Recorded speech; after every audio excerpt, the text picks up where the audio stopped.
আজ সকালে ঘুম থেকে উঠতেই মাকে বললাম, মা অনেকদিন পাস্তা বানানো হয় না, আজকে পাস্তা বানাও তো। বলছে, কেন রে, তুইও তো এক আধ দিন বানাতেই পারিস।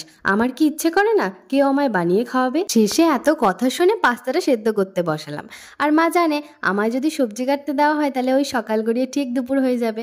মানে ওই আর কি, কাটতে পারি তবে অনেকটা লেট হয়ে যায়। তাই শেষমেশ মাকেই কেটে কুটে দিতে হলো। তারপর ভিডিও করার চক্করে তো আবারও সেই মাকেই কড়াইতে সবজিটা দিতে হলো।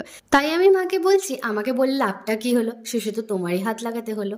এই তোমাদের কি কারোর সাথে এরকম হয়? যাকগে, পাস্তাটা কিন্তু পুরো রেডি হয়ে গেছে, বিশ্বাস করো জাস্ট হেভি হয়েছিল, কোনো ডিম আর সস ছাড়া। তারপর দেখলাম বম্মার বাড়ির গাছের পাকা কাঁঠাল সবে মাত্র পাড়া হয়েছে, তাই কয়েক টুকরো খেয়ে নিলাম।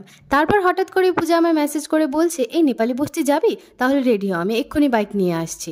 আর এই কথা শুনে আমি কি আর না করতে পারি? তাই ঝটপট করে রেডি হয়ে বেরিয়ে পড়লাম আর চলে গেলাম নেপালি বস্তি। সেখানে একটা ভেজ মোমো আর স্যুপ খেয়ে রওনা দিচ্ছিলাম পূজার বাড়ির উদ্দেশ্যে। আর যাওয়ার পথেই দেখা হয়ে গেল জুই আর অনুরাগদার সাথে। ওদের থেকে কিছু জিনিস নেওয়ার ছিল তাই ওরা দাঁড়িয়েছিল। আর সেদিন যেহেতু ছিল গুরু পূর্ণিমা, আর তাই কাকিমণি অর্থাৎ পূজার মা পুজোর জন্য লুচি আর সুজি বানিয়েছিল, তো সেই প্রসাদটাই খেলাম। তারপর আবারও বসিয়ে দেওয়া হলো ভাত খাওয়ার জন্য। আর এত খাওয়া দাওয়ার পর তো জাস্ট আর একটুও নড়তে পারছিলাম না, তাই গল্প করে ঘুমিয়ে টুমিয়ে বাড়ি আসার পথে একটা নতুন দোকান থেকে ডোসা খেয়ে বাড়ি ফিরলাম। তো আজকের মতো এই পর্যন্তই, দেখা হচ্ছে কাল।